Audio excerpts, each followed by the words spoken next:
Muy buenos días a todos. Me da gusto estar aquí con todos ustedes.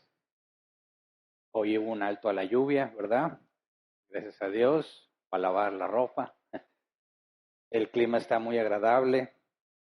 Esta vez no estamos padeciendo del calor que normalmente nos toca. Ya estamos en otoño, viene el friecito, entonces todo se ve muy bien, ¿verdad? Las presas se vuelven a llenar. Lo que le habíamos consumido ya se llenó, incluso de más. Hubo inundaciones en muchas partes, pero gloria a Dios por todo. Hoy vamos a continuar con nuestro estudio de los 10 mandamientos. Hoy vamos a ver el segundo mandamiento. La semana pasada estudiamos el primer mandamiento y dijimos, entre muchas cosas, que ese primer mandamiento es la base de todos los demás. Podrás tratar de cumplir todos los demás, como no robar y no asesinar, pero si el primero no lo cumples, de nada te sirve. Vimos también que los mandamientos son elípticos. Si tú consideras un elipse, puedes dividirlo en dos partes, la parte de arriba y la parte de abajo. Dijimos que cuando el mandamiento prohíbe algo, implícitamente está ordenando lo contrario. Y cuando ordena algo, implícitamente prohíbe lo contrario. Por ejemplo, cuando Jesús nos enseña que el mandamiento dice no cometas adulterio, Él nos dice que en última instancia, si tú ves una mujer y la codicias, ya faltaste a ese mandamiento. Porque el mandato es no cometer adulterio, pero lo opuesto es ordenado, una completa fidelidad a tu esposa. Entonces, aunque no llegues al acto del adulterio, si no tienes una completa fidelidad, no cumples el primer mandamiento. De la misma manera, si el mandamiento es no asesines, ¿qué es lo que se ordena como contrario? Bueno, preservar la vida. ¿Me explico? El mandamiento es no asesines. Como es elíptico, trae implícito un mandato. Si está en negativo, no asesines, hay un mandamiento en positivo, que es lo contrario. Lo opuesto de asesinar es preservar la vida. Entonces el mandato es no asesines, pero también preserva la vida. Entonces, considerando el mandamiento elíptico, cuando vemos el primer mandamiento, no tengas otros dioses, ¿cuál es la parte opuesta que también está incluida? Solo debes adorar al único Dios verdadero. Entonces, a pesar de que no tengas otros dioses, la parte positiva, la parte elíptica, por así decir, es como Jesús lo dijo: ama al Señor tu Dios con todo tu corazón, con toda tu alma, con toda tu mente y con todas tus fuerzas. Entonces nosotros podemos decir, no adoramos otros dioses. ¿Ya le podemos poner un check a ese mandamiento? No, porque toda tu alma, toda tu mente, todas tus fuerzas deben estar enfocadas en Dios. Y como no hacemos eso, por lo tanto, no cumplimos el primer mandamiento. Pensamos que el mandamiento se limita solo a lo que está explícitamente señalado, y ese era el error de los fariseos y los maestros de la ley, y es lo que Jesús confrontó en su tiempo. Y nosotros podemos cometer exactamente el mismo error. Entonces, si tú obedeces el primer mandamiento, amas a Dios con todo tu corazón, toda tu alma, toda tu mente y todas tus fuerzas, todos los demás mandamientos serían innecesarios, ¿verdad? El mandamiento que vamos a ver hoy, el segundo mandamiento, está íntimamente, completamente relacionado con el primero, pero hay que hacer una distinción. El primer mandamiento nos habla de dioses falsos, ¿verdad? El segundo mandamiento tiene que ver con la idolatría. Y antes de empezar a estudiar, vamos a orar así como estamos. Señor, gracias por este día, gracias por la oportunidad que nos das de poder congregarnos, de poder venir y estudiar juntos tu palabra, de poner nuestros dones al servicio de los demás. Te damos gracias porque podemos santificar este día y te rogamos que por medio de tu Espíritu Santo, por medio de tu palabra, nos enseñes cómo eres, qué cosas pides y por qué, cómo esto no trae un beneficio para ti, pero sí a nosotros, cómo esto nos guía, cómo esto nos ayuda a evitarnos problemas y dificultades. Ayúdanos, Padre, que el tiempo que invertimos con nuestras capacidades limitadas sean usados por ti para que podamos entender cada vez más lo que nos dices por medio de tus mandamientos. Te lo pedimos en el nombre de Jesús. Amén. Vamos a leer el segundo mandamiento de Éxodo 20, versículo 4 al 6. Dice, no te hagas ningún ídolo, ni nada que guarde semejanza con lo que hay arriba en el cielo, ni con lo que hay abajo en la tierra, ni con lo que hay en las aguas debajo de la tierra. No te inclines delante de ellos, ni los adores. Yo, el Señor tu Dios, soy un Dios celoso. Cuando los padres son malvados y me odian, yo castigo a sus hijos hasta la tercera y cuarta generación. Por el contrario, cuando me aman y cumplen mis mandamientos, les muestro mi amor por 1000 generaciones. Entonces, en sentido simple y llano, el segundo mandamiento prohíbe los ídolos. Prohíbe la idolatría. Entonces, el primer mandamiento prohíbe dioses falsos, ¿verdad? El segundo mandamiento prohíbe ídolos. Hay una distinción entre un dios falso y un ídolo.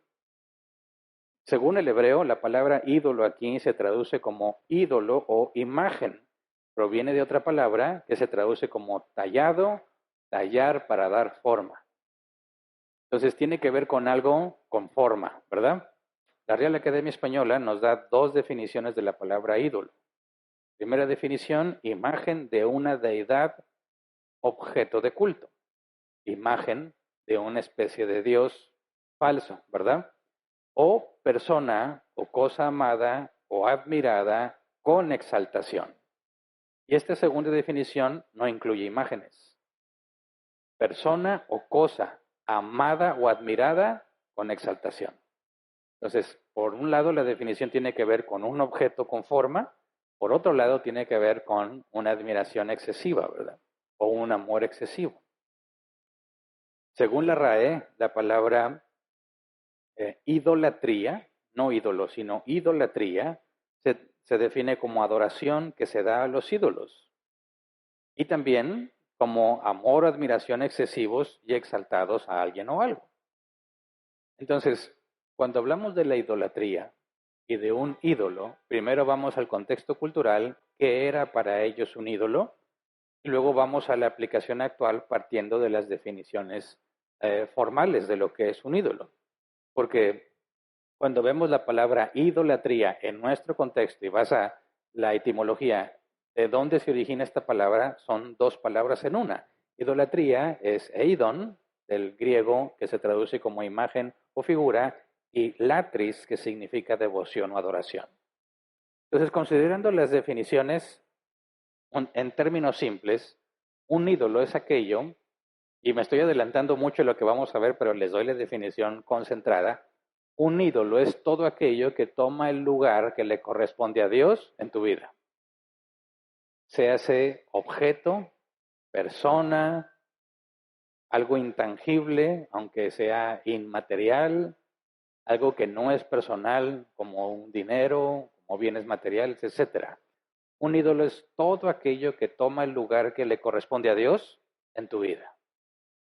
Entonces, leamos de nuevo, primer parte del segundo mandamiento en el versículo 4, Éxodo 24 dice, no te hagas ningún ídolo, ni nada que guarde semejanza con lo que hay arriba en el cielo, ni con lo que hay abajo en la tierra, ni con lo que hay en las aguas debajo de la tierra. Ahora, en el contexto cultural, en la cosmovisión de ellos, no tenían el mismo conocimiento que nosotros. Cuando ellos hablan del cielo, la tierra y abajo de la tierra, lo hacen desde su entendimiento de lo que era el universo. No tenían el entendimiento que nosotros no tenemos. Ellos no hablaban de planetas, ¿verdad? Ni de galaxias, ni de sistemas solares, etc. No, ellos no pensaban en una expansión enorme que llamamos el espacio exterior, ¿verdad?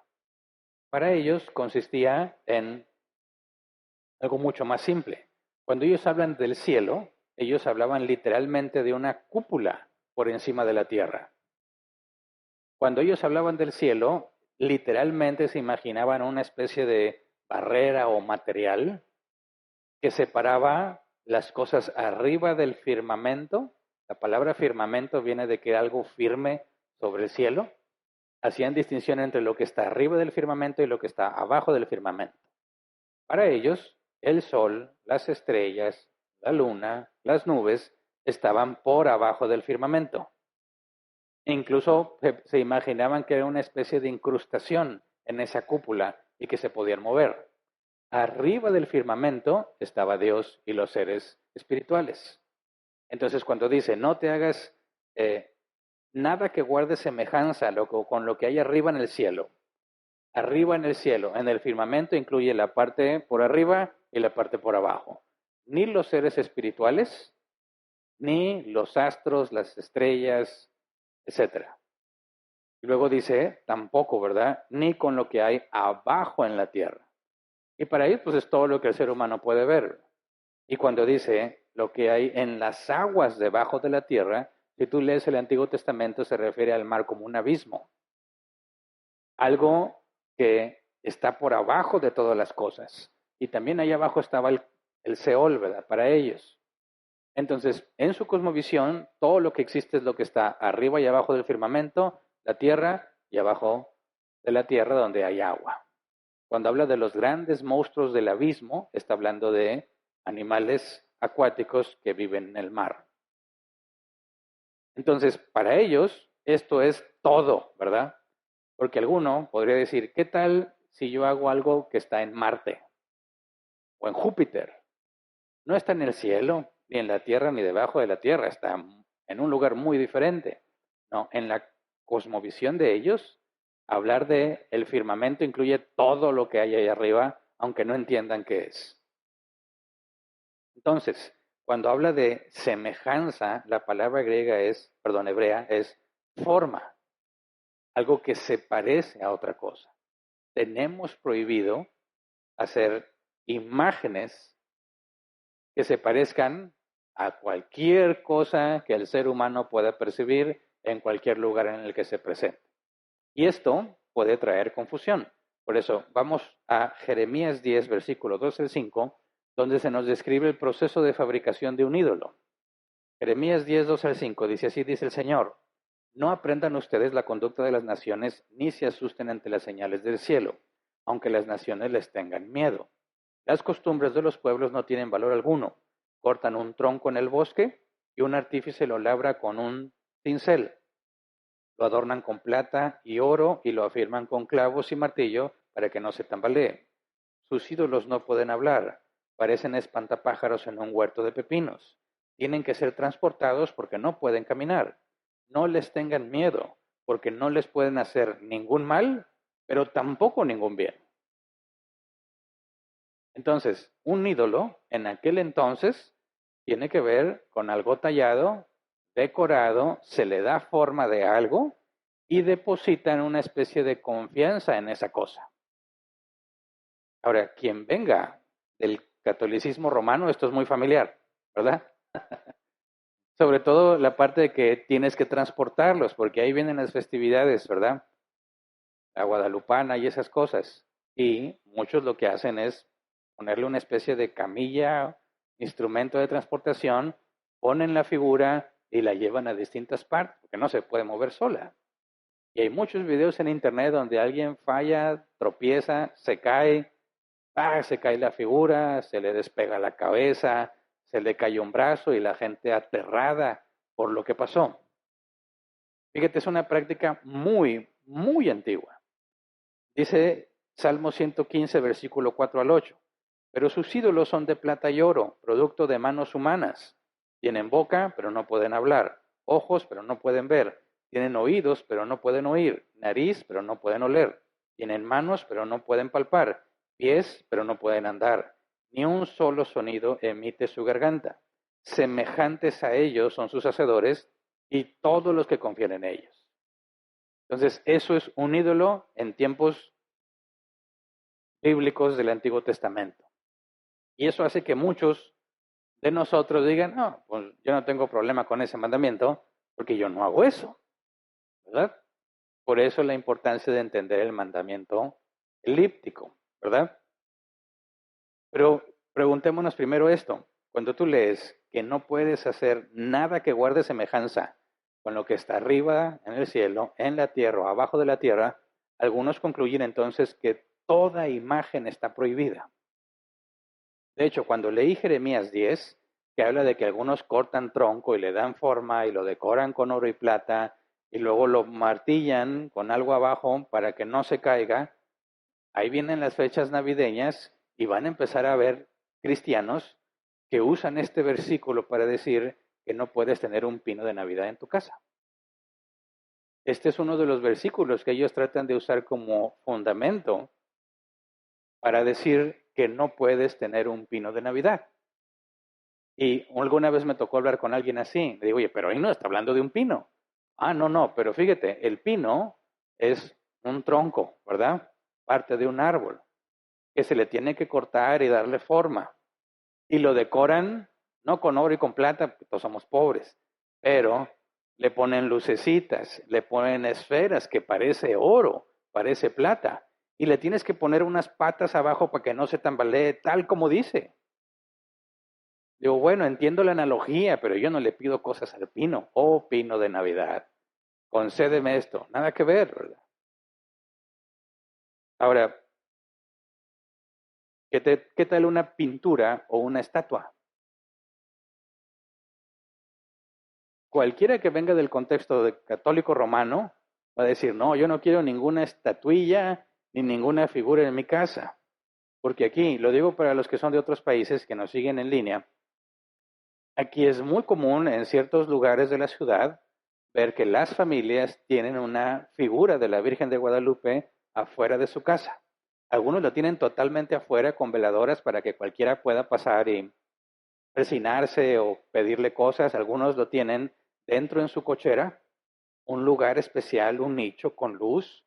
A veces parece, digo, oye, este no quitó las luces de Navidad. No, no es Navidad, es una Virgen de Guadalupe que tienen ahí con mucha decoración porque ellos son muy devotos. Y cada que van a salir de su casa, hacen una seña delante de esa figura para que puedan ser protegidos y bendecidos durante todo ese día. Entonces, en nuestra cultura mexicana, nada de eso ha desaparecido. Sigue vigente y muchas personas lo practican. Entonces, para nosotros, cristianos, cuando tienes ese contexto, es muy difícil ver que alguien tenga alguna estatuilla en su casa. Normalmente, cuando alguien se hace cristiano, de haciendo distinción entre protestante y católico romano, destruye todas las figurillas que tenía, ¿verdad?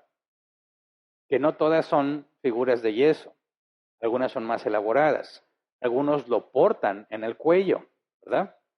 El escapulario, ¿quién usaba escapulario? Nomás yo. Tenía todo un sentido porque el escapulario. Y cosas que cuelgas o que traes, es muy común ver, si tú pones atención brevemente, cuando estés el trafical, pues tienes que entretenerte con algo, entonces empiezas a ver alrededor. Y una cosa que puedes notar con facilidad es que muchas personas tienen colgado un rosario en el espejo. ¿Qué es un rosario para los que no son de México? Bueno, una herramienta del catolicismo romano que tiene un montón de cuencas, o sea, bolitas, algunos muy adornados, otros no, que van de 10 en 10, ¿verdad? Si no me equivoco.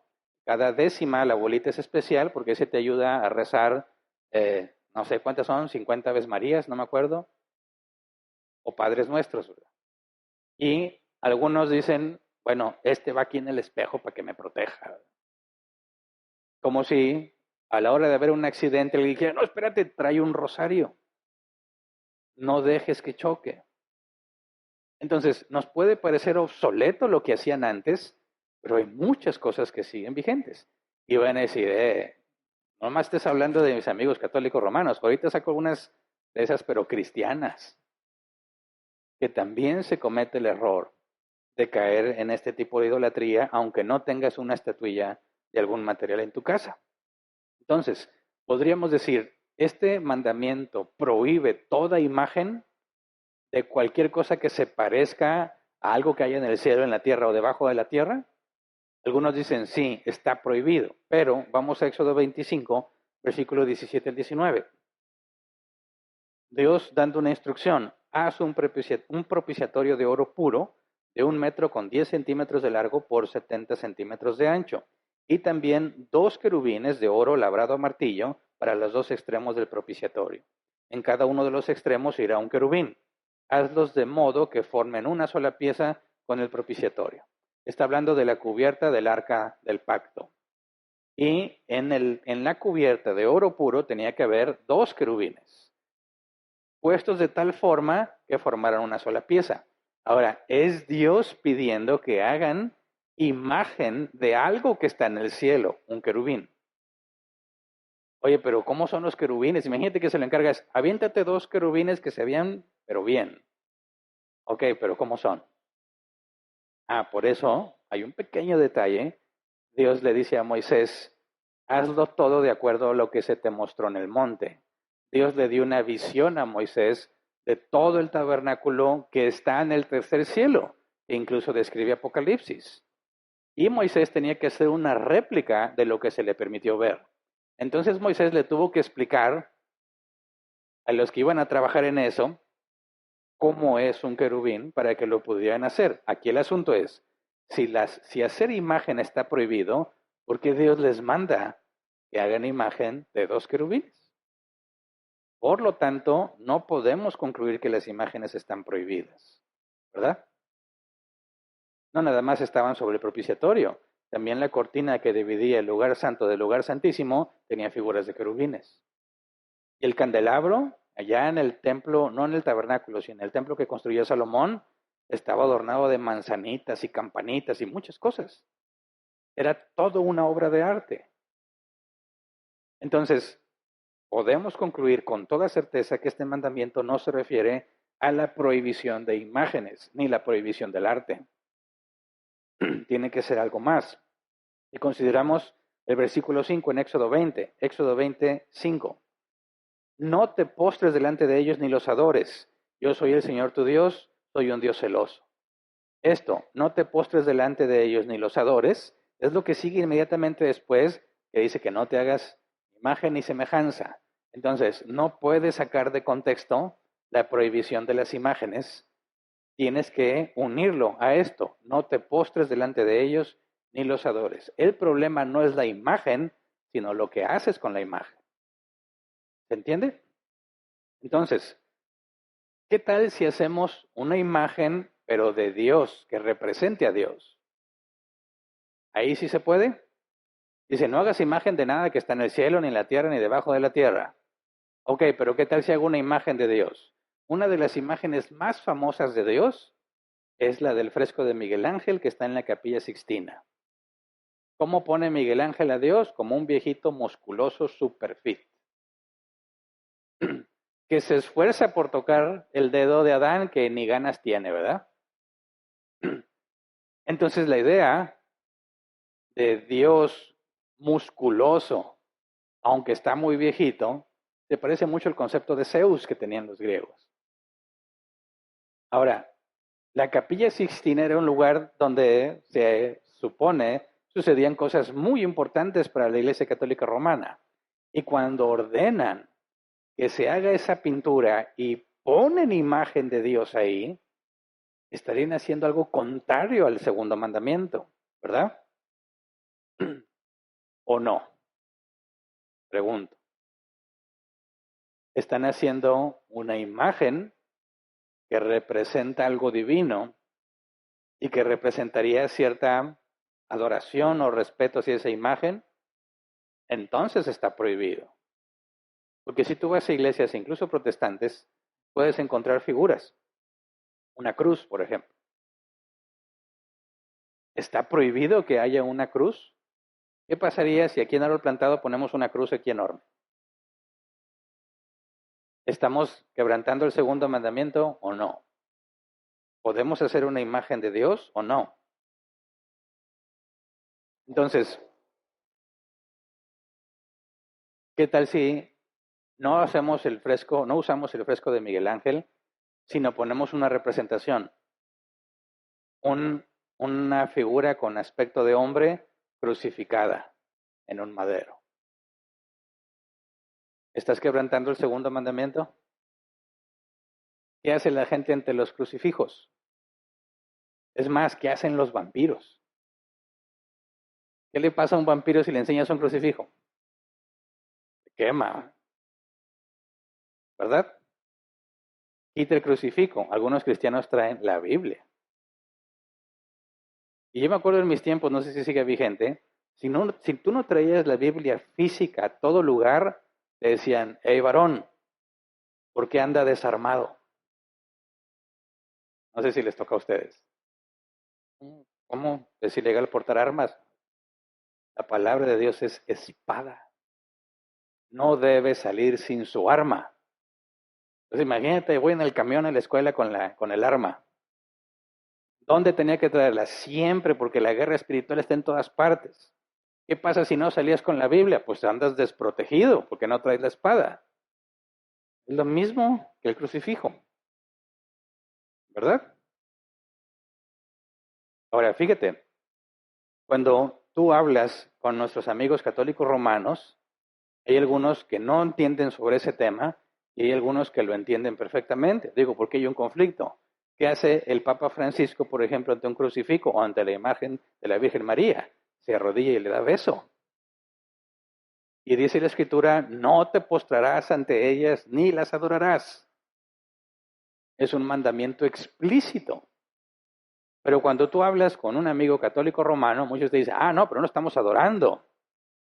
Nosotros sabemos perfectamente que esa imagen no significa nada. De hecho, yo me acuerdo mucho una interacción que tuve con un católico.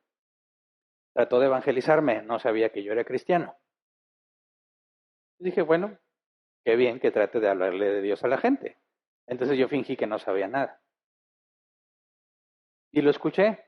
Ok, no, que Dios, sí. No tienes, me dijo, ¿no tendrás alguna pregunta sobre esto? Sí, tengo muchas preguntas.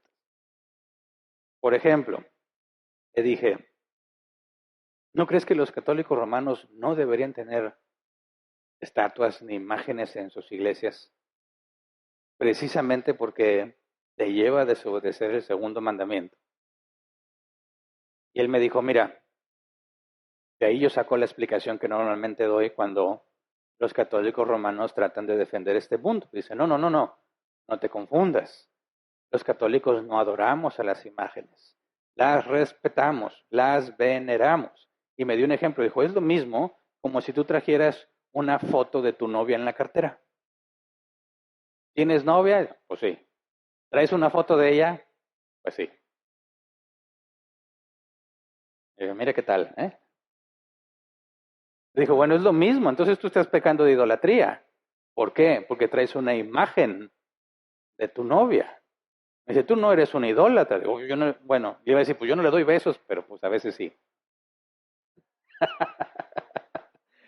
Bueno, pero no lo adoro, ¿verdad? Y decía, es lo mismo, nosotros ponemos ejemplos de San Judas, de la Virgen, de no sé quién, porque son recordatorios. Igual que tú tienes una foto de tu abuelito, de tu abuelita, de tu novia, y es para recordarlos, desde nosotros hacemos lo mismo. Es un recordatorio. Y dije, bueno, entiendo tu punto, no tiene nada de malo tener una imagen, una estatua en sí, pero le dije, no me puedes negar que esto que tú me dices, la gran mayoría de la gente no lo entiende. Ve el día de la Guadalupana a la Basílica. Ve alguna festividad de algún santo católico romano y te vas a dar cuenta que no es un recordatorio, sino que se postran, le besan los pies, le llevan ofrendas, le ponen veladores, etcétera, etcétera. ¿Y no crees que eso sí está prohibido en la Biblia? Fíjate lo que él me respondió. Dijo, sí, un verdadero católico romano nunca haría eso. Por eso no se me va a olvidar nunca, porque es el único católico que me ha dicho eso. Dijo, sí, un verdadero católico romano nunca haría eso. Y le dije, pero son los sacerdotes los que les enseñan y los motivan a hacer ese tipo de cosas. Y él contestó, es verdad y es un gran error que debemos corregir. Dije, bien, bien. Pero la gran mayoría de los católicos romanos no ven eso. Lo llevan a extremos incluso vergonzosos, ¿verdad? Entonces, no es solamente la figura. El problema no es la figura que está ahí. El problema es lo que haces con esa figura. Por eso la segunda definición de la Real Academia Española, amor o admiración excesivos y exaltados hacia alguien o algo. Yo me acuerdo mucho que mi abuelita, que falleció ya hace muchos años, su niñito Dios del nacimiento, ¿verdad? Los cristianos tienen esta tradición de que, además del pino de Navidad, los que respetan la tradición ponen lo que llamamos un nacimiento. Le ponen ahí figuritas, ¿verdad?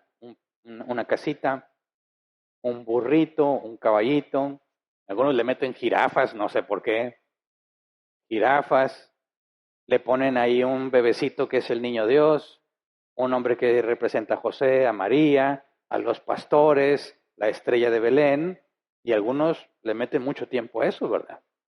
Y la imagen, y ahora los focos LED, y el ritmo de la música, y se ve muy bonito. Ahora, ¿eso es pecado? Poner un nacimiento con todas esas figuras es pecado, estás quebrantando el segundo mandamiento. El problema no son las figuras. El problema es, por ejemplo, lo que decía mi abuelita, darle un besito al niño Dios. Caray, ¿y por qué? Si no, no agarras dulce. Venga el niño Dios. Y agarro el dulce, antes de ser cristiano, ¿verdad? Ya después siendo cristiano, ¿quiere dulce? Me dijo, pues sí quiero. Pero besito al niño Dios, no, pues ahí no se va a poder. ¿Pero por qué? Que eso no es correcto. Eso es una figurita, no es el niño Dios. Seguro le dolió a mi abuelita escuchar eso, ¿verdad? Pero es la verdad. Hay señoras, señores, que les ponen su ropita, que dicen que hace milagros, que protege a la familia, etcétera, etcétera. Ahí está la desviación. Ahí está el problema. Esa es la esencia de la prohibición del segundo mandamiento. Pero quisiera poner un punto más antes de cambiar el tema. No podemos hacer imágenes de Dios porque eso provocaría una desviación, ¿verdad? Las personas van a estar postrándose ante esa imagen, sea un crucifijo, sea lo que sea. Pero ¿qué tal si hiciéramos imagen de algo que Dios eligió para mostrarse al mundo? Por ejemplo, la zarza ardiente. ¿Qué tal si pusiéramos una representación de Moisés y la zarza ardiente? Estamos representando no a Dios, sino una teofanía, una imagen que Dios escogió para mostrarse, como cuando Jesús fue bautizado y el Espíritu Santo descendió como paloma. ¿Pudiéramos tener imagen de una paloma o de una zarza ardiente, dado que esa fue la imagen que Dios escogió para sí mismo? Recuerda, el problema no es la imagen, sino lo que haces con ella. Pero, ¿qué pasa si viene alguien que está aprendiendo, alguien que viene de un contexto católico romano, que tiene un conocimiento de qué se hace con esas figuras y con esas imágenes, llega a una iglesia, imagínate que llega Árbol Plantado y ve algo similar? ¿No sería tropezadero ese tipo de cosas en la congregación? Yo creo que sí. Hernán, tú podrías decir, oye, pero no estamos cometiendo pecado, ¿verdad? Aquí nadie se postra ante la zarza ardiente que pusimos. No, pero puede ser tropezadero. Así que es complejo. No se puede establecer un límite claro. Hay congregaciones cristianas que tienen una cruz enorme, ¿verdad? Yo en lo particular, mi opinión personal digo, no deberían de tenerla. ¿Por qué? Porque se continúa la idea de que el crucifijo tiene algo especial, cuando para empezar Jesús no fue el único que murió en una cruz, ¿verdad? No, es que es para recordar el sacrificio, entiendo, pero en el contexto en el que yo he vivido y en México, yo creo que eso sería un conflicto. Así que no es fácil poner los límites de qué cosas sí y qué cosas no. Tal vez si ponemos, nos equivocamos porque desvía. Tal vez si no pongo, me equivoco porque no era pecado. Así que tú tienes que decidir de qué forma prefieres equivocarte. ¿Me explico? Algunos dicen, prefiero equivocarme al no ponerlo aunque no sea pecado, que equivocarme poniéndolo y haciendo un tropezadero. Más débiles. En Árbol Plantado decidimos hace mucho que si nos equivocamos con respecto a las imágenes, nos equivocamos por el hecho de no ponerlas aunque no tiene nada de malo. en lugar de decir no tiene de malo como que ya los ponemos y hacer tropezadero. Por eso aquí en Árbol Plantado tú no vas a ver imágenes de ningún, ni crucifijos, ni zarzas ardientes, ni nada por el estilo. Pero no podemos acusar de pecado a alguien que tiene alguna imagen o figura, no se postran ante ellos, ni les sirven, ni le adoran. Así que tenemos que considerar el contexto de cada caso, ¿verdad? Y cada congregación va a decidir cuáles son los límites que ellos van a poner. Entonces, cuando te encuentres ese tipo de imágenes, ya sea en la casa de alguien o en el lugar donde la iglesia se congrega, nosotros podemos pensar y concluir, yo no tengo eso, yo no estoy haciendo nada malo, ¿verdad? Sentimos de alguna manera que nosotros ya pasamos de esa etapa y ya no tenemos esos problemas. Pero el sentido elíptico del mandamiento nos debe llevar a entender que no solamente se trata de la imagen, ¿verdad? Y de que le sirvas. Porque también dicen, ¿cómo le sirves a una imagen? Bueno, pues porque escuchando de otro católico romano, y obviamente sus opiniones no representan la verdad de que cree el católico romano, pero me baso en los testimonios de los que yo he escuchado, él mismo dice, mira, es que yo no creo que el yeso tenga poder, sino que a través del yeso tengo acceso al que representa. O sea, dice, yo sé que San Judas Tadeo no está en el yeso, pero si lo pongo de cabeza y le pido un novio, lo voy a conseguir. Pero yo sé que no es el yeso. Digo, bueno, es que ese es el asunto. Tú lo ves como un medio, ¿verdad? Tú llegas a esa persona y hay otro tema que resolver. Todos esos ya están muertos, ¿verdad? Y no hay forma de que te escuchen. No hay forma de que ellos puedan ser omniscientes y saber todo lo que la gente les pide. Eso es absurdo a la luz de la escritura. Entonces, ¿cómo es que les sirve una imagen por lo que creen que representa? Y esto es lo que se parece al asunto de la idolatría del Antiguo Testamento. No es que la gente dijera, este tronco es poderosísimo, no, sino que pensaban que a través del tronco obtienen algo, un favor especial de alguna especie de deidad en el Antiguo Testamento, o como dicen nuestros amigos católicos romanos, el favor que un santo puede hacer porque está más cerca de Dios. Entonces, cuando nosotros nos examinamos, ¿cómo podemos saber si tenemos un ídolo? No hay figuras en mi casa de ese tipo, ok, pero eso no significa que no hay ídolos, ¿verdad? ¿Cómo podríamos saberlo? Bueno, consideremos las palabras de Jesús en Marcos 12:30, que también lo leímos la semana pasada. Dice, ama al Señor tu Dios con todo tu corazón, con toda tu alma, con toda tu mente y con todas tus fuerzas. Ahora, un ídolo es todo lo que ocupa el lugar que le corresponde a Dios en tu vida, ¿verdad? ¿Cómo podemos saber si tenemos un ídolo? Bueno, cualquier cosa o persona que ames más que a Dios es un ídolo. ¿Cómo puedes hablar de amar más a alguien que a Dios? No estoy hablando de sentimientos. Estoy hablando de lo que dice el mandamiento, cuando dice, amarás al Señor tu Dios. La palabra ahí es ágape. Son las acciones que vienen como resultado de una convicción.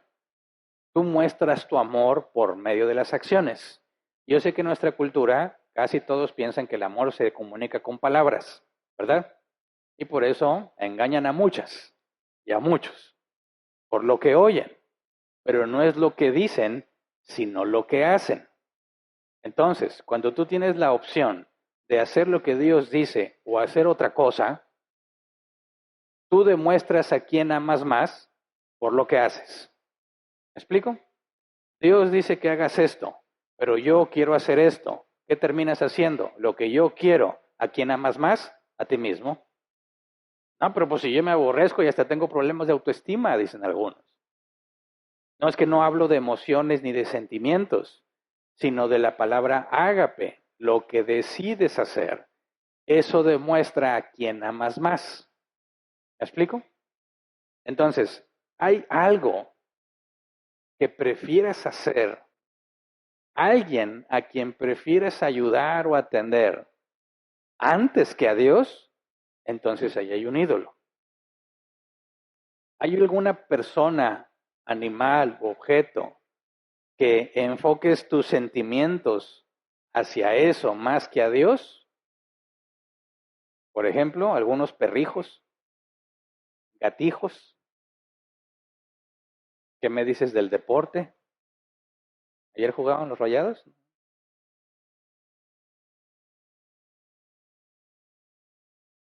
Cosa o persona que ocupe más tu mente que Dios.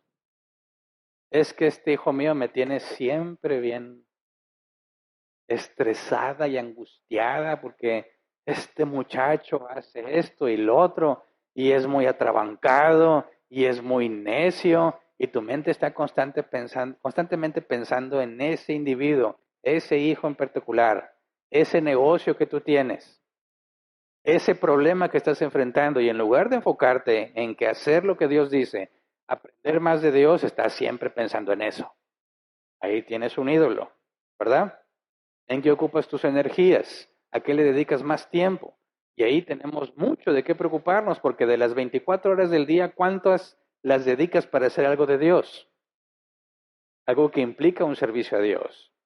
La mayoría le da a Dios lo que le sobra, si sobra. Podemos pasar días enteros sin tener nada que ver con Dios. En la rutina, en lo que hacemos, bueno, no estás enfocando tu fuerza en Dios. Es una guía sencilla de cómo identificar un ídolo. ¿La educación puede ser un ídolo? Sí. Mi carrera es primero que cualquier otra cosa. Y dices, ¿es importante estudiar? Sí, es importante estudiar, pero nunca por encima de Dios. No me voy a poder congregar porque tengo que estudiar. ¿Cómo? ¿Cómo? Los hijos. Es que mi hijo no le gusta que yo vaya a la iglesia y la señora ya no va. Está haciendo lo que el hijo le dice en lugar de lo que Dios dice, un ídolo. El novio, la novia. Ay, es que nos vamos a ver y por videollamada y vamos a hacer esto. Sí, y lo que deberías estar haciendo para Dios, por ejemplo, leer la Biblia, no hay tiempo. Ocupar tu mente, no, nomás estás ocupando la mente en ella o en él, en lugar de ocuparte en lo que deberías ocuparte. Los videojuegos, el trabajo, tu coche. Yo sí tuve amigos que, como adoraban su coche. Lo sobaban y lo sobaban. Que le ponían su túnica especial de colores, que no se les vaya a caer tierrita. Es su adoración. Ahora le voy a meter rines, le voy a meter un estéreo, le voy a meter unos bajos y la calcomanía atrás y luego a veces poner el nombre de él y de ella, ¿verdad? Hernán Ibero atrás, órale, para que ella esté tranquila que no voy a subir a otras viejas. Y todo su enfoque es su carro, su carro, su carro. Algunos se casan y siguen metiéndole al carro. No le pase nada al querubín, el carro. Es un ídolo. La familia, para otros la familia es su ídolo. Ese es el punto. De aquí se conecta la superstición. La superstición. ¿Qué es la superstición? Según la Real Academia Española, creencia irracional ajena a la religión que consiste en atribuir a determinados hechos una consecuencia positiva o negativa. Por ejemplo, creer que un espejo que se rompe trae mala suerte. ¿Verdad? Ese es un ejemplo ya muy antiguo, no sé si alguien todavía piensa eso. Que no cruce delante de ti un gato negro porque trae mala suerte, ¿verdad? O viene año nuevo. ¿Qué puedes hacer para que te vaya bien en año nuevo? ¿Quieres viajar? Haz unas maletas. No, yo mejor ni les digo porque lo van a hacer. Hernán dijo que sí funciona. No, estoy dando ejemplos de superstición. Atribuirle una especie de poder o consecuencia en tu vida por algo que hiciste. O sea, ¿quieres viajar este año 2025? Haz tus maletas y dale 2 vueltas a la cuadra, dice. Y ya. Y ahora sí vas a viajar. Otros, que lo hacía mucho mi abuelita. Estás por emprender algún viaje, o sea, en el carro, vas a tu casa, hay que echarte una buena persinada, ¿verdad? En la frente, en la boca, en el tórax y luego todo completo, vámonos. Y yo he visto mucho eso todavía, que sale la señora, ándale, mijo, que te vaya bien, espérate, regrésate. ¡Mua! Y a veces le dicen que le dé el beso a él, ¿verdad? Porque si no, no se va con la protección. Eso es superstición. Ahora, los cristianos también tienen de esas. Y creo que hasta más. Por ejemplo, ya lo dije, cargar la Biblia a todos lados. Esa es una. Piensen que les va a ir mejor si traen la Biblia. Una vez me tocó defenderme de eso con un pastor. Hermano Hernán, me asombra que usted no traiga la espada bajo el brazo. No se preocupe, yo la traigo en el corazón, le dije. Y nada más se quedó viendo.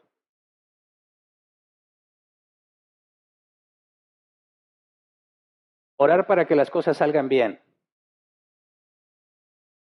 ¿Mm? Orar para que las cosas salgan bien. Es muy famoso entre cristianos eso. Muy famoso. Fíjate, la Biblia afirma que Dios es soberano y que Dios ya definió todo lo que va a pasar. Pero al mismo tiempo hay cristianos que dicen que si oras te va a ir bien. ¿Cómo? ¿Cómo? Eso ya está definido.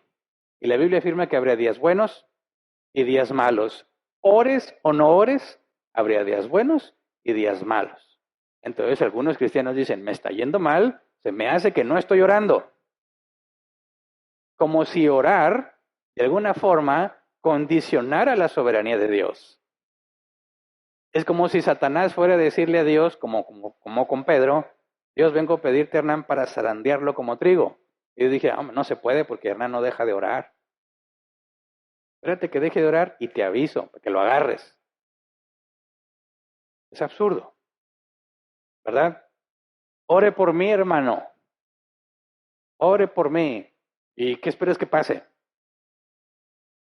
¿No? Tú estás más cerca de Dios. Fíjate bien, yo no digo que orar no sirva, pero cuando tú piensas que orar como acto de magia hace que las cosas funcionen, estás pecando de idolatría. Decir en el nombre de Jesús. ¿Mm? Yo me acuerdo mucho que una vez Verónica y yo, con mucho esfuerzo, juntamos dinero para comprar una tele de cuando en aquel entonces eran las teles más grandes de 55 pulgadas. Y con mucho esfuerzo fuimos a una tienda departamental, íbamos a comprar la tele, ya no hay, nomás queda esa en exhibición, esa me la llevo.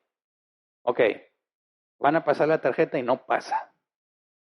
Y no pasa, y no pasa. Nosotros ya teníamos planes qué película íbamos a ver, todo lo que íbamos a hacer. Y nos llamó mucho la atención que el vendedor dijo, esto no pasa. Y él también se veía muy apurado porque había una comisión para él en esa venta. Entonces dijo, en el nombre sea de Dios. Y pasó la tarjeta y jaló. Y el vendedor dijo, esa nunca falla. Y dije, mira, tuvo más fe que nosotros. En el nombre sea de Dios. Como si Dios dijera, esa es la clave, que jale el aparato para que puedas hacer el cargo a la tarjeta. Yo he escuchado a los cristianos decir, nunca te olvides de incluir a Dios en tus planes para que salgan bien. Idólatra. ¿Cómo? Señor, yo tengo planeado hacer esto, así que te invito. Te hago parte de mi plan, que no soy mala onda, para que me vaya bien, porque donde tú estás las cosas funcionan. Superstición. ¿Tú crees que Dios no se enteró de tus planes? ¿O que no formó parte de todo eso cuando Él controla todo y lo tiene todo definido? Eso es absurdo. Pero se oye muy cristiano, ¿verdad? Otra, orar por las sillas del auditorio para que venga más gente. ¿A quién le tocó de esas? Nos decía el pastor, La gente no viene. Pónganse a orar por las sillas. Pongan las manos en las sillas. Échenle aceite a las sillas. Lo triste es que nunca llegó la gente. Y dicen, faltó fe, hermano. Le faltó fe. ¿Verdad? Echarle aceite a la casa nueva, al carro nuevo, al iPhone nuevo. Pastor, vengo a que me unja la casa. Y yo he contado ya muchas historias de esas. Yo le pedí a mi pastor hace mucho que le fuera a ungir la casa, recién pintadita, y me la dejó tan mugrosa. La manota llena de aceite. Pero yo pensaba honestamente que echándole aceite a las paredes iba a echar fuera a los demonios. Superstición. Invocar la sangre de Cristo. Me cubro con la sangre de Cristo. ¿Cómo? ¿Quién te da a ti el derecho de decir que tienes a tu disposición la sangre de Cristo? Eso es una tontería. Es una tontería. Ay, mijito, que te vaya bien. Te cubro con la sangre de Cristo. El perrito está enfermo, el Firulais. Lo cubro con la sangre de Cristo. Yo llegué a hacerlo. Mi carro nuevecito. Iba a dejar un estacionamiento y la gente es tan bárbara. Abren la puerta y ¡pah! Te dan el portazo, ¿verdad? Y yo, Señor, cubro mi carro con la sangre de Cristo. Fíjate las tonterías que uno dice. Las tonterías que uno dice con tal de obtener lo que uno quiere. Superstición. Este tipo de cosas están también incluidas en el segundo mandamiento. Nada puede tomar el lugar que a Dios le corresponde. No puedes tratar de controlar a Dios por medio de invocaciones, rituales, decretos, etcétera, etcétera. Eso es idolatría. Recuerda lo que vimos la semana pasada, 4 elementos que pertenecen a Dios exclusivamente, comentario de Juan Calvino, la adoración, la confianza, la invocación y la acción de gracias. Este es otro criterio para saber si tienes un ídolo. ¿A qué le atribuyes honor? ¿A quién le das la gloria? ¿A quién le dedicas tu tiempo, tu esfuerzo? No solo se lo vas a dedicar a Dios, obviamente, pero ¿se lo dedicas constantemente o lo reemplazas por alguien o algo más? La confianza, ¿en qué confías? ¿En tu trabajo, en tus capacidades, en tu patrón, en tu negocio?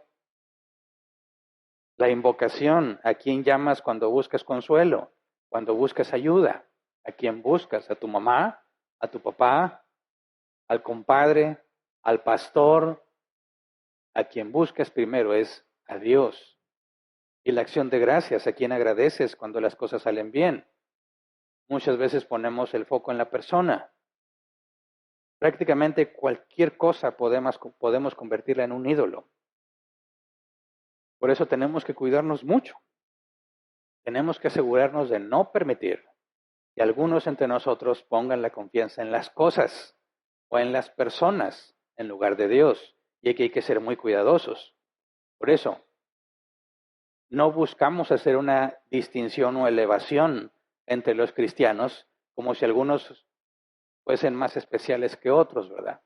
Y lo quiero aclarar también de una vez, para los que son de aquí y los que nos visitan, que a veces vienen a pedir oración.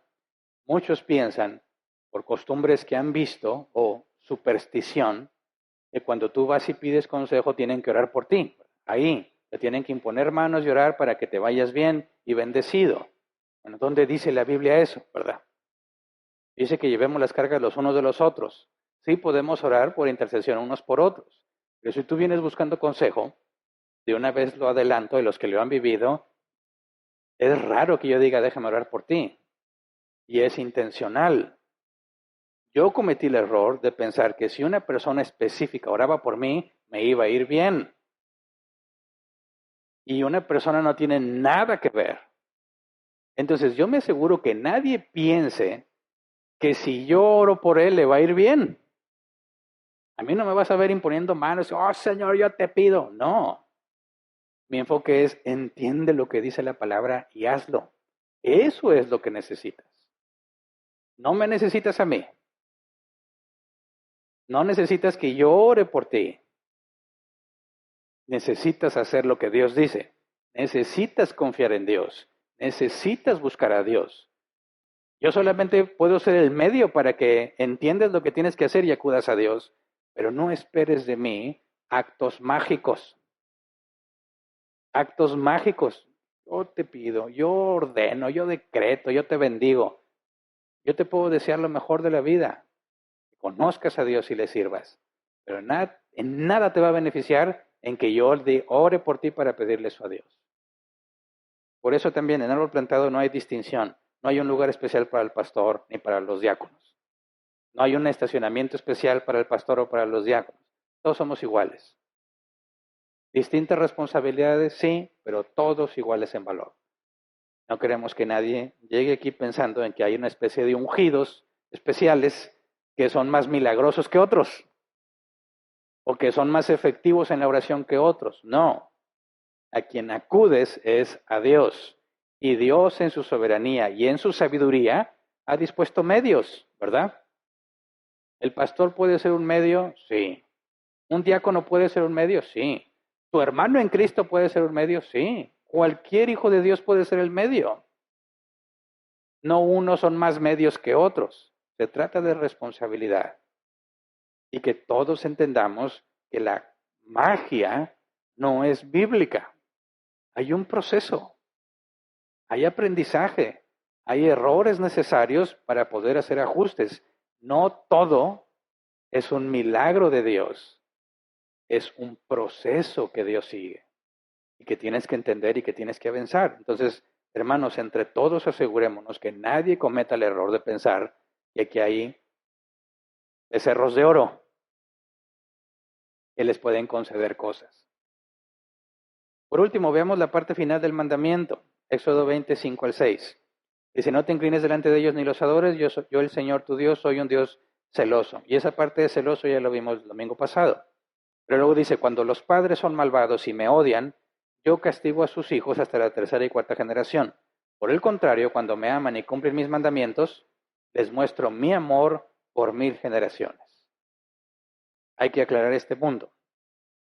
¿Qué significa que Dios castiga a los hijos por lo que los padres hicieron? Dice, cuando los padres son malvados y me odian, yo castigo a sus hijos hasta la tercera y cuarta generación.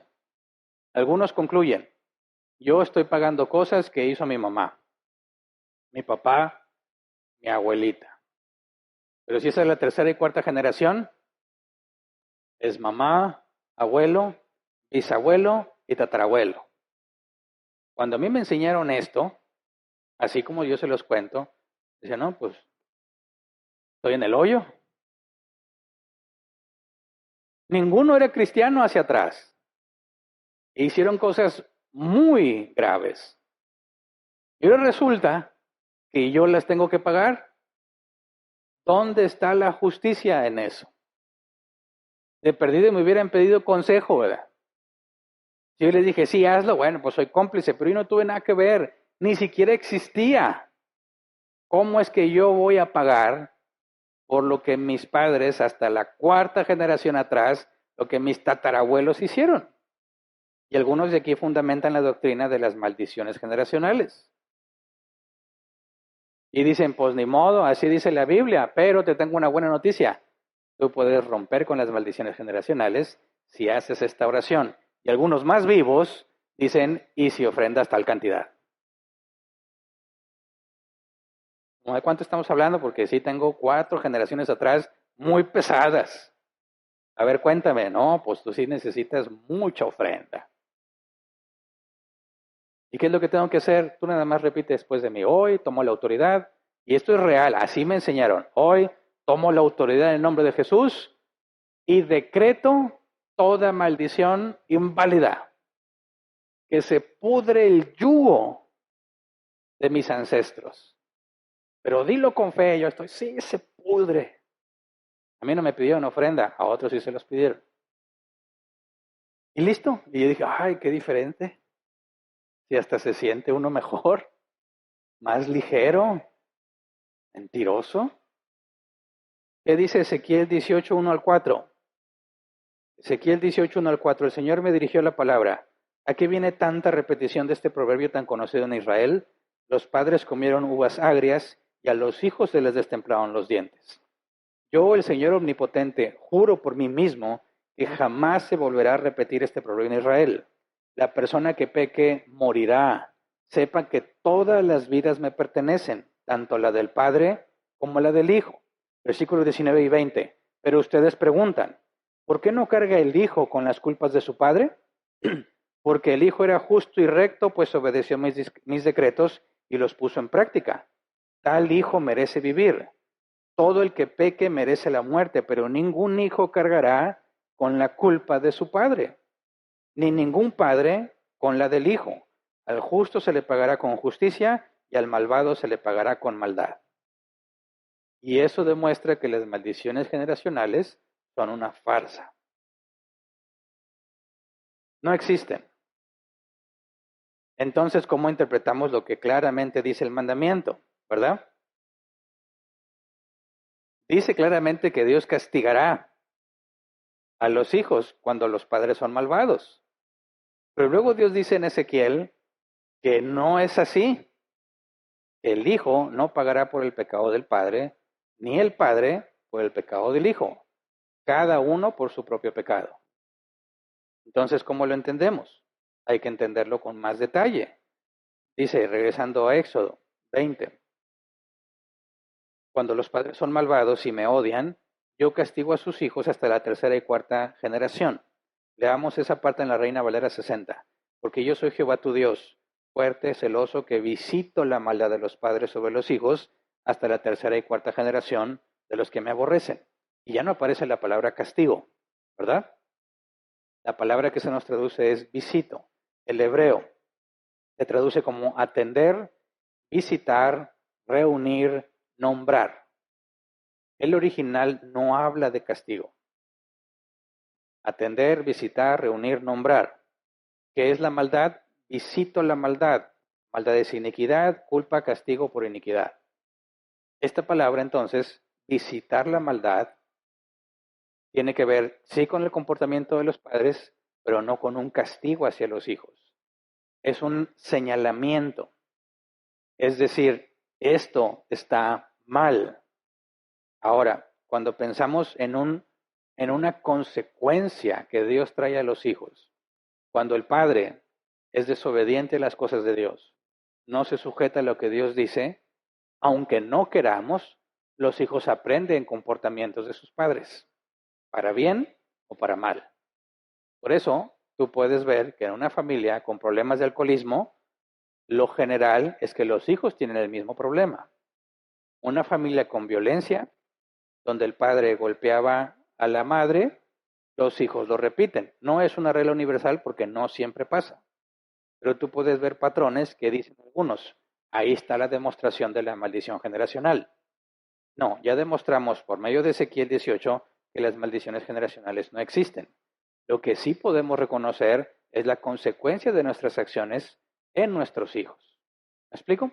Si, por ejemplo, nosotros somos mal administrados, no hacemos buen uso del dinero y nos llenamos de deudas y morimos, toda la vida de nuestras deudas y mala administración tuvo consecuencias sobre nuestros hijos, ¿verdad? En lugar de tener una vida pacífica, una vida con lo suficiente, relajado, no, se la pasaron con los cobradores en la puerta, aprendieron técnicas para esquivar la deuda. Ahí viene el cobrador, cállense todos.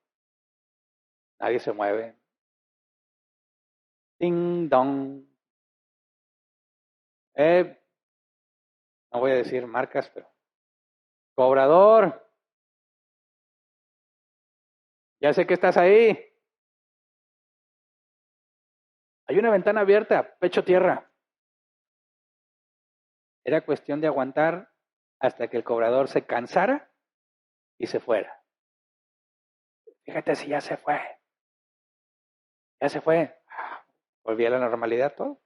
La tele, todo normal. Eso se te queda.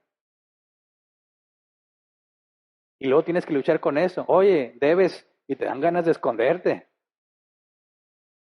No, espérate, pues soy cristiano, ¿cómo? No, pues sí, debo, aquí estoy, tengo que pagar. Pero el reflejo es lo que sabías que se hacía en esas situaciones. Ahora, cuando vamos a Ezequiel 18, 21 al 23, dice, si el malvado se arrepiente de todos los pecados que ha cometido y obedece todos mis decretos y practica el derecho y la justicia, no morirá, vivirá por practicar la justicia. Y Dios se olvidará de todos los pecados que ese malvado haya cometido. ¿Acaso creen que me complace la muerte del malvado? No quiero más bien que abandone su mala conducta y que viva. Yo, el Señor, lo afirmo. Entonces, si empezamos a atar cabos, no habla de castigar a los hijos por lo que hicieron los padres, pero es un señalamiento a la maldad que hicieron los padres sobre los hijos. Ahora, cuando vemos que no puede ser una maldición generacional ni castigo por la culpa, esto nos debe llevar a interpretar otro sentido de lo que está diciendo. Y aquí tenemos que conectar con la misericordia de Dios. ¿Qué hace que un pecador se arrepienta? El arrepentimiento lo generamos nosotros, algo que Dios, o es algo que Dios concede. El arrepentimiento, si partimos del original en la Biblia, se traduce como un cambio en la manera de pensar. Y nosotros no podemos cambiarnos a nosotros mismos. El cambio viene como consecuencia de factores externos a nosotros. No está dentro de nosotros la solución, sino fuera de nosotros. Y Dios, quien controla todas las circunstancias, en su sabiduría, nos hace pasar por situaciones que nos permiten ver y nos abre el entendimiento para comprender por qué no debemos de hacer algo, por qué algo está mal hecho. Y cuando lo puedes ver con claridad es cuando te apartas de ese problema. El punto es que si vamos a Romanos 1, 22 al 28, leamos Romanos 1, 22 al 28, dice, aunque afirmaban ser sabios, se volvieron necios y cambiaron la gloria del Dios inmortal por imágenes que eran réplicas del hombre mortal, de las aves, de los cuadrúpedos y de los reptiles. Por eso, Dios los entregó a los malos deseos de sus corazones que conducen a la impureza sexual, de modo que degradaron sus cuerpos los unos con los otros. Cambiaron la verdad de Dios por la mentira, adorando y sirviendo a los seres creados antes que al creador, quien es bendito por siempre. Amén. Por tanto, Dios los entregó a pasiones vergonzosas. En efecto, las mujeres cambiaron las relaciones naturales por las que van contra naturaleza. Asimismo, los hombres dejaron las relaciones naturales con la mujer y se encendieron en pasiones lujuriosas los unos con los otros. Hombres con hombres cometieron actos indecentes y en sí mismos recibieron el castigo que merecía su perversión. Además, como estimaron que no valía la pena tomar en cuenta el conocimiento de Dios, Él a su vez los entregó a la depravación mental para que hicieran lo que no debían hacer. ¿Qué tiene que ver estos versículos? Cuando alguien hace lo malo y persiste en hacer lo malo, aunque tiene conocimiento de que está mal, Dios los entrega a su mente reprobada para que hagan lo que ellos quieran. Eso es lo que se conoce como endurecer el corazón. Y Pablo también lo explica lo que Dios hizo con Faraón. Faraón vio grandes milagros y señales, y como quiera no creyó. Dice la Biblia que fue porque Dios endureció su corazón. Algunos piensan, Dios no permitió que creyera. No, la Biblia dice que Dios no quiere la muerte del impío. Endurecer es dejarte hacer lo que tú quieras.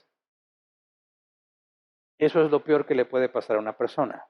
Que Dios te diga, haz lo que tú quieras. ¿Por qué? Porque la Biblia afirma que Dios al que ama, lo disciplina. Azota al que recibe por hijo. No lo deja hacer lo que él quiera. Le da una corrección que no falla. Y algunos somos más necios que otros. Algunos, la corrección es mucho más fuerte que otros. Algunos hijos, un manacito es suficiente. Oh, ya entendí. Otros tienen que darnos con la chancla. Porque no entendemos. Pero Dios en su sabiduría sabe que te toca. Manazo en la manita o chanclazo por necio. El punto es que si no es por esa corrección, si no es por ese señalamiento a lo que está mal, no hay esperanza. Ahora, ¿qué es lo que Dios dice? Cuando los padres son malvados y me aborrecen, yo visitaré la maldad de los padres en los hijos hasta la tercera y cuarta generación. ¿Qué está diciendo? Que Dios va a señalar, esto está mal. te va a hacer ver las consecuencias de las acciones hasta la tercera y cuarta generación. Después, haz lo que tú quieras. Es misericordia señalando el error. De lo contrario, Dios diría a los que son malvados que sus hijos hagan lo que quieran. No. Va a visitar la maldad de los padres sobre los hijos. Lo que el padre hizo mal y el hijo lo repite, Dios lo va a señalar. ¿Me explico? Es misericordia señalar el error al que lo comete. Porque lo más fácil es haz lo que tú quieras. No me importas. No me importa lo que te vaya a pasar, haz lo que tú quieras. Al contrario, lo señala. Así que no es un castigo por lo que los padres hicieron. Es una muestra de misericordia, pero también la misericordia no es ilimitada. Dice la Biblia, buscad a Jehová mientras pueda ser hallado. Dios dice, 4 generaciones les voy a tener misericordia señalándoles sus errores. Después los entrego a sus deseos. Luego dice el versículo 6 en Éxodo 20, por el contrario, cuando me aman y cumplen mis mandamientos, les muestro mi amor por 1000 generaciones. Y aquí está el mismo sentido. Ya leímos en Ezequiel, si el hijo es malvado, tú puedes leer todo el capítulo y es muy claro en su explicación. Si el hijo es malvado y el papá es justo, al hijo va a pagar por lo que él haga, sin importar que el papá haya sido justo. Y al revés. Entonces, no dicen los cristianos, si yo soy cristiano, mis hijos son cristianos. No. Cada uno manifestará qué es lo que desea hacer, seguir a Dios o su propio camino. No hay garantía de que porque yo soy cristiano, mis hijos van a ser cristianos. Pero dice la Biblia, instruye al niño en su camino. Cuando fuere viejo no se apartará de él. Sí, un proverbio es una verdad general, no una ley universal. Lo que normalmente esperas que pase está en un proverbio.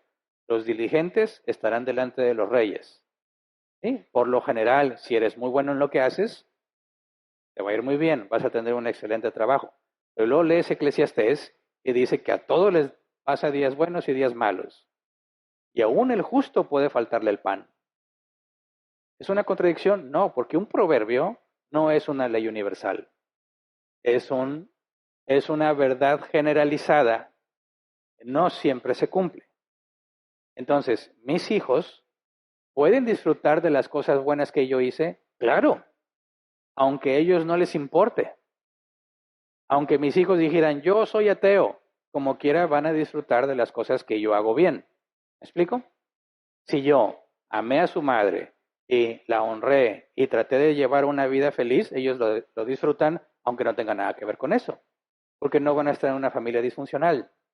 No van a tener una casa donde no quieren estar por todos los problemas y los gritos y la violencia. Lo disfrutan. Y Dios lo que dice es hasta 1000 generaciones. Las buenas consecuencias por lo que hicieron van a hacer que los hijos las sigan disfrutando. No significa que recompensa al hijo por algo que el padre hizo. Entonces, ¿qué es lo que nos está diciendo? ¿Qué te conviene más? Hacer lo correcto, por mi bien y por mis hijos. No me meto en idolatría, porque si mis hijos ven que cuando yo tengo problemas acudo a algo que no es Dios, ¿qué van a hacer ellos? Lo mismo. Oye, es que pues, no hay de otra. En esta circunstancia no hacemos lo que Dios dice, hacemos lo que nosotros queremos. Eso es lo que van a replicar los hijos. Y ahí vienen las consecuencias de lo que hacemos. Pero si lo haces bien y ellos ven el buen ejemplo, ellos se van a beneficiar también de eso.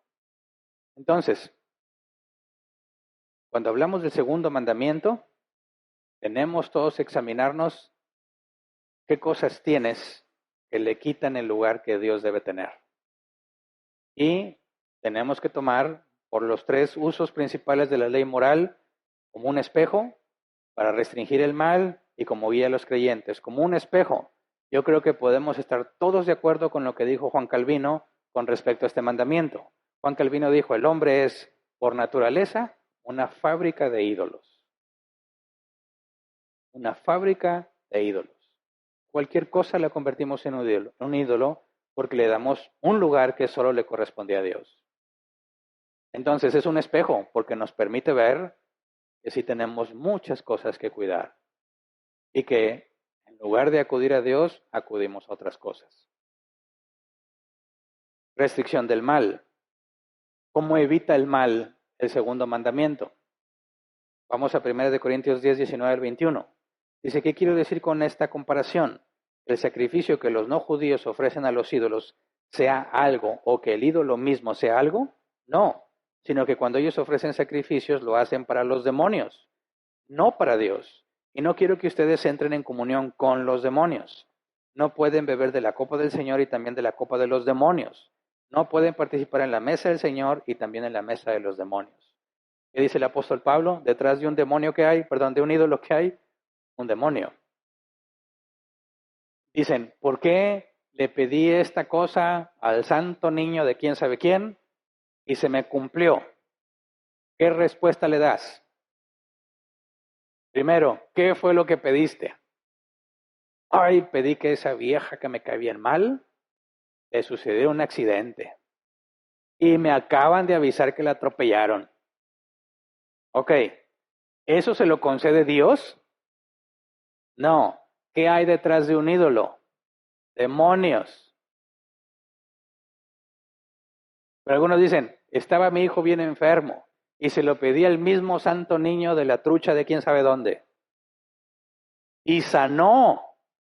El ídolo es muy milagroso. No. Ya leímos que Dios mismo dijo, no le temas a los ídolos porque no pueden hacerte mal ni tampoco bien. Entonces, ¿quién sanó al niño?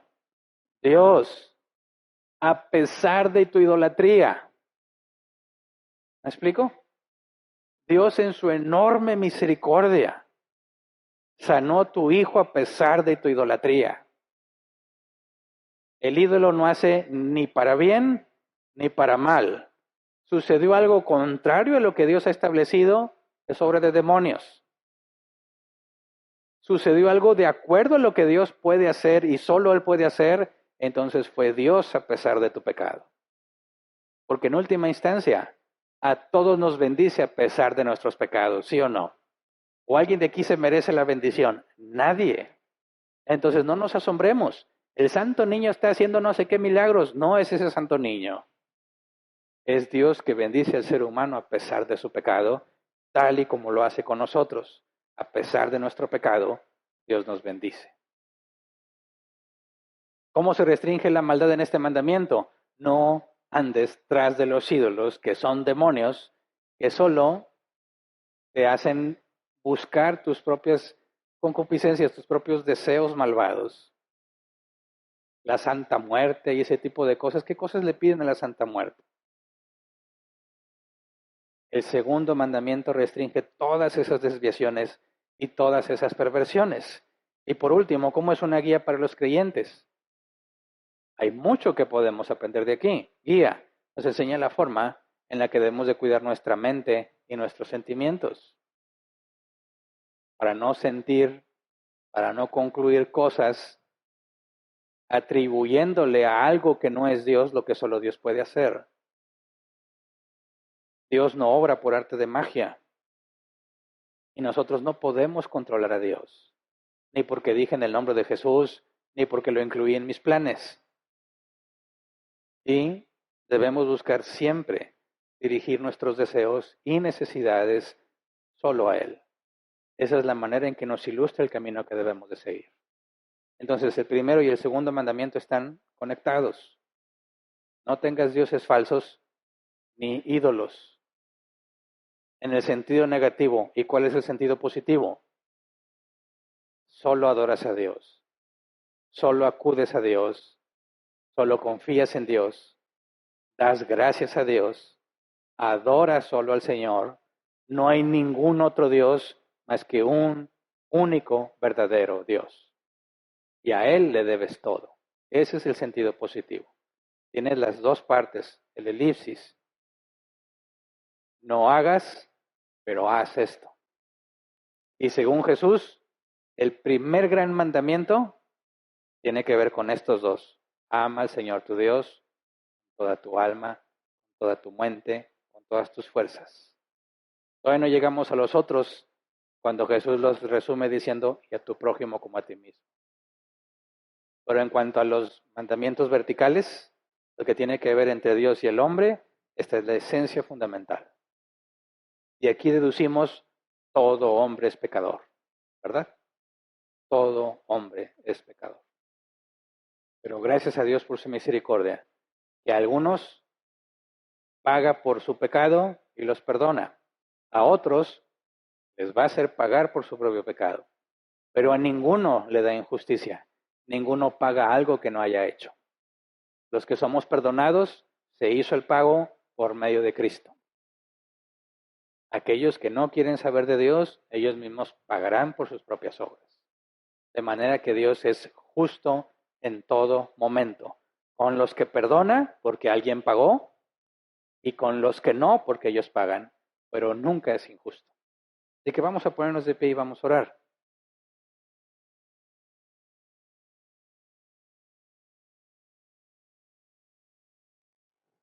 Para orar, pongámonos de acuerdo. Hagamos un ejercicio simple. Una búsqueda sencilla en tu mente. Piensa, ¿qué cosas podrían hacer que dejes de congregarte? Y ahí debe de salir mucha información de posibles ídolos. ¿Congregarte es un mandamiento? Sí. Ahora, estoy hablando obviamente, no, es que me enfermé, ya estoy un idólatra. No. Obviamente hay cosas, oye, estaba fuera de la ciudad, oye, fui de vacaciones, se entiende. Pero no estoy hablando de esas cosas. Estoy hablando de que, ay, me duele la cabeza, ya no voy. Ay, tengo muchas cosas que hacer, ya no voy. Ay, me cayó una visita, ya no voy. No, ¿dónde está tu enfoque? Ese es un ejercicio muy simple. Lo más simple para el cristiano es congregarse, es lo más básico. Y muchas veces ahí es donde se refleja dónde están los ídolos, porque estás dispuesto a cambiarlo por cualquier cosa. Hay mucho más que pensar, hay mucho más que indagar, pero pon atención, porque haces lo que haces. ¿A quién? Tus acciones, ¿a quién le muestran más amor? ¿A Dios o a cualquier otra cosa? Y pidámosle a Dios discernimiento. Deja de pensar en los ídolos de otro. Piensa en los tuyos, porque los tenemos. Los tenemos. Hay que ubicarlos y deshacernos de ellos. Así que vamos a orar. Señor, rogamos que perdones todas las veces que hemos depositado nuestra confianza en una criatura en lugar del Creador. Perdónanos por todas las veces que hemos puesto nuestra confianza en las cosas materiales, en el dinero, en nuestra preparación, en nuestra capacidad, en nuestra educación, en nuestra historia, en las cosas que normalmente han pasado. Y en lugar de confiar en ti, Señor, depositamos nuestra confianza en cualquier otra cosa. Perdónanos, Señor, porque muchas veces hemos amado más otra cosa antes que a ti. Le hemos brindado más atención a otra persona u otra cosa antes que a ti. Hemos hecho sacrificios por cualquier otra cosa en lugar de hacerlo por ti. Reconocemos nuestro pecado, Señor. Fabricamos ídolos con mucha facilidad. Perdónanos también por ser supersticiosos, por hacer cosas que nos dan calma como si fuese arte de magia. Perdónanos, Señor, por pensar que el solo hecho de orar va a hacer que nuestra vida vaya bien. Perdónanos si llegamos a concluir que porque nos congregamos y estudiamos de tu palabra significa que me va a ir bien. Ayúdame a comprender tu soberanía. Ayúdame a entender que tú eres soberano sobre todas las cosas, que no hay forma de controlarte, Señor, o de manipularte para que hagas lo que nosotros esperamos que hagas. Ayúdanos a confiar en ti, dejar que tú seas Dios y nosotros tu creación. Ayúdanos a descansar en tu soberanía en lugar de tratar de manipularla controlarla o evitarla. Ayúdanos, Señor, a acudir siempre a ti en primer lugar. Ante la desesperación, ante la frustración, el cansancio, el agotamiento, la impotencia, la injusticia, ayúdanos a acudir a ti, Señor, antes que cualquier otra persona u otra cosa. Cuando estamos tristes, ayúdanos a buscarte a ti, en lugar de la comida, en lugar del descanso, en lugar del ejercicio, en lugar de cualquier otra cosa que hemos puesto para satisfacer nuestras necesidades, en lugar de que seas tú, Señor, quien satisface nuestras necesidades. Ayúdanos a destruir todo refugio que hemos creado, que no eres tú. Esas actividades, esos comportamientos, esas personas, esas cosas que nos hacen sentir bien, que en lugar de acudir a ti, acudimos a ellos. Ayúdanos, Señor, a dirigir todos nuestros deseos, nuestras necesidades, nuestras aspiraciones solo a ti, Señor. Ayúdanos a buscarte en oración. Enséñanos a buscarte en oración. Que necesitemos, Señor, acudir a ti por sobre todas las cosas. Que de otra manera, Señor, no lo haremos. Ayúdanos a derribar todo lo que hemos levantado como ídolo, lo cual no nos hemos dado cuenta, que ha estado oculto en nosotros o que nosotros mismos protegemos porque nos hace sentir bien. Ayúdanos a no refugiarnos en la medicina, en la política, en el presidente, en tantas cosas, Señor, que influyen en nuestras vidas. Ayúdanos a entender que a pesar de la complejidad de lo que nos rodea, tú eres soberano y tienes el control. Ayúdanos, Padre, a destruir los ídolos que hemos formado en nuestra mente, en nuestros sentimientos, en nuestras familias, en nuestros trabajos, en todo, Señor, donde hemos edificado ídolos. Ayúdanos a verlos y a destruirlos para dirigirte todo lo que te corresponde a ti, Señor, porque toda la gloria es solo tuya y tú eres el único digno de recibirla. Gracias porque a pesar de nuestra maldad y a pesar de que en múltiples ocasiones pecamos de idolatría, tú sigues fiel, tú permaneces fiel, a pesar de nuestra infidelidad. Gracias porque es por ti que perseveramos. Gracias porque es por ti que permanecemos, Señor. Si no fuese por ti, estaríamos perdidos en el mundo. Por eso te damos gracias y te rogamos, te suplicamos que cambies nuestro corazón, que nos ayudes a avanzar para que podamos acercarnos solo a ti y a ninguna otra cosa. Te lo rogamos en el nombre de Jesús. Amén. Pueden sentarse. Pasemos a la sección de preguntas.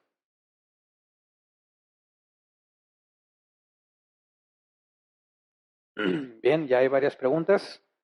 Dedicaremos 15 minutos como máximo a tratar de responderlas. Dice una pregunta: buenos días, pastor. ¿Tener fotografías colgadas en la pared de personas que ya murieron es incorrecto? Depende. ¿Le pides cosas a tu abuelito? Digo, quizás a alguno le parece extremo, pero yo he conocido personas que sí lo hacen, que acuden a pedir consejo a la foto de su familiar fallecido y tratan de ver esa foto como un vínculo de comunicación entre el fallecido y ellos. ¿A quién corresponde tu invocación en ese sentido? No debes buscar a tu abuelo, ni a tu papá o a tu mamá, a tu hermano que falleció, por muy sabios que hayan sido. No puedes ir a invocar a alguien que no sea Dios cuando estás en necesidad. Aun cuando se trata de pedir consejo, hermanos, antes de pensar, voy a pedirle consejo al hermano tal, primero busca a Dios. Si por medio de la oración y la búsqueda de Dios no encuentras respuesta, entonces acudes a un hermano en Cristo. ¿Me explico? Que el hermano en Cristo no reemplace tu búsqueda de Dios.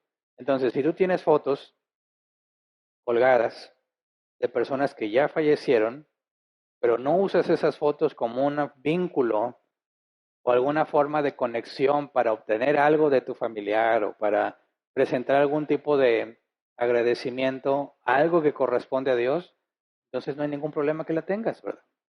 Pero analiza bien por qué la tienes ahí. Siguiente. Karina dice, si mi trabajo es hacer manualidades y en la escuela le piden hacer altares y me los piden a mí, lo correcto sería mejor evitar hacerlos para evitar tropezar a mi hermano. ¿Estoy en lo correcto? Estás en lo correcto. No debemos involucrarnos en cosas que fácilmente podrían hacer tropezar a un hermano débil en Cristo. Aunque no tiene nada de malo que tú hagas ciertos objetos y decoración, mientras tú no haces nada indebido con ellos, no pasa nada. Lo que otros hacen con ellos es cosa de ellos, a menos que le des cuchillos, ¿verdad? O armas de fuego. Pero el apóstol Pablo es claro, si eso va a hacer tropezar a tu hermano, entonces no lo hagas. Entonces, anteponemos el amor a nuestros hermanos antes de pensar en nuestra propia libertad, de manera que no hagamos tropezar al débil en la fe.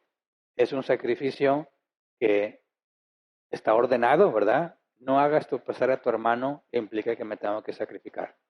Así que, dependiendo del contexto en el que te desenvuelvas, hay cosas que aunque son lícitas, no convienen. Siguiente. Buenos días. ¿Podemos decir entonces que lo malo que llega a pasar es obra del demonio, pero siempre bajo el control de Dios que lo permite? Habíamos visto en prédicas pasadas cómo tanto lo bueno como lo malo proviene de Dios. Exactamente. Satanás parece contradictorio, pero Satanás es un siervo de Dios. No en el sentido de que haga todo lo que Dios dice, sino en el sentido de que está bajo el control de Dios. ¿Me explico? Satanás no está al nivel de Dios y no compiten. Satanás es un ser subordinado a quien se le da autoridad para hacer cosas. Entonces la Biblia distingue entre hijos de Dios e hijos del diablo. No hay ningún punto medio, no hay ningún independiente. Yo he escuchado muchas personas que dicen, no, yo ni Dios ni el diablo. No. Jesús dijo, el que no es conmigo es contra mí. ¿Es blanco o negro? Muchos dicen, eso es demasiado, tiene que haber una escala de grises. No, Jesús fue muy claro. Si no estás conmigo, estás contra mí. Entonces, cuando Satanás hace algo con los que tiene de él, de sus propios hijos, Dios le concede ciertas libertades, ¿verdad? De acuerdo a los propósitos de Dios. Si con los hijos de Dios, tienes el libro de Job, capítulo 1 y 2, es Satanás quien propone quitarle todo a Job y Dios dice, ok, hazlo, pero no lo toques. Y luego Satanás propone quitarle la salud a Job y dice, está bien, pero no toques su alma, no toques su vida, no le quites la vida. Y hay un misterio, a la esposa no le pasó nada. No perdió a la esposa. ¿Por qué? Porque son una sola carne, ¿verdad? Pero el punto es, así como Satanás pide permiso en el caso de Job, Jesús también dijo en el caso de Pedro, Satanás los ha pedido para zarandearlos como a trigo. Así que Satanás está limitado. Aún la maldad que Satanás lleva a cabo fue permitida por Dios. Nunca de forma injusta, porque todo el que peca merece la muerte. Sin embargo, están vivos. Así que hay misericordia. Ha sido aplazado el día de la justicia hasta el juicio del gran trono blanco. Pero todo lo que sucede, incluyendo lo que Satanás y sus demonios hagan, sigue estando en control de Dios. Por eso, como Dios no puede hacer el mal, porque el mal es la ausencia del bien, y Dios no puede ausentarse de sí mismo, cuando Dios permite la maldad, decimos, no es Dios quien la lleva a cabo, ¿verdad? Es Satanás y sus demonios quien la llevan a cabo, aunque es Dios quien la permite. Porque cuando Dios permite algo malo, la Biblia enseña, Él transforma el mal en bien. Tiene buenas razones para permitir las cosas malas que nos pasan. Y aún nosotros, hablando de disciplina, nos pasan cosas malas que Dios hace que se conviertan en cosas buenas. Nos enfermamos y ¿qué pasa con nosotros? Nos rompe la rutina, los ingresos, muchas cosas, y ¿qué decimos? Señor, perdóname porque lo tenía todo y no lo valoraba. Lo tenía todo y me quejaba. Lo tenía todo y fui negligente. Ahora que me lo quitas, puedo ver con claridad que he sido un necio. Cuando regresa la salud, tienes una nueva oportunidad de hacer las cosas bien. Eso malo que Dios permitió fue usado para bien. Entonces, por eso digo, ¿quién hizo, en mi ejemplo hipotético, quién hizo que la mujer fuese atropellada? Dios no. Dios lo permite, sí, pero Dios no hace el mal. Por eso, aun que Satanás proponga hacer todo el mal que se imagine, está limitado por lo que Dios le permite. Siguiente, dice, ¿qué puedo hacer y qué consecuencias tiene el haber ido con el niño Fidencio y Pancho Villa? Yo no sabía que eran demonios, tenían música cristiana. Sí, lo he escuchado. De hecho, hay brujas que te barren con la Biblia. Y algunos me han dicho, pero es la Biblia. Sí, sigue siendo superstición, ¿verdad? Fíjate bien, la Biblia enseña que Satanás se disfraza como ángel de luz. Y el propio Pablo dice, aun si un ángel del cielo te predica un evangelio diferente, sea anatema, sea maldito. Entonces, no es si tienen música cristiana, si están usando la Biblia, si dicen palabras cristianas o bíblicas. No, está en contra o a favor de lo que dice la Biblia. Entonces, ¿qué se puede hacer? La Biblia es clara, arrepiéntete y no vuelvas a hacerlo. Pídele perdón a Dios y Él es fiel y justo para perdonarte. Así de sencillo. ¿Por qué? Porque Cristo ya pagó, ¿verdad? La parte que nos corresponde es decir, Señor, ahora entiendo que eso es un problema, entiendo que eso es una falta grave, perdóname, no lo vuelvo a hacer. Y la Biblia enseña que por medio de Cristo tenemos perdón de pecados y que podemos acudir confiadamente al trono de la gracia para encontrar el socorro oportuno cuando lo necesitamos. Así que se trata de que tú digas, entiendo, ahora veo y entiendo, no lo vuelvo a hacer más. Y ahí está la evidencia de si Dios te dio arrepentimiento o no. Siguiente, dice, cuando se nos invita a un bautizo católico romano familiar, ¿se puede asistir, estar al frente, aunque uno de los dos esté en desacuerdo siendo ambos cristianos? ¿Y se puede comer de lo que ofrecen algún ídolo en alguna festividad? No.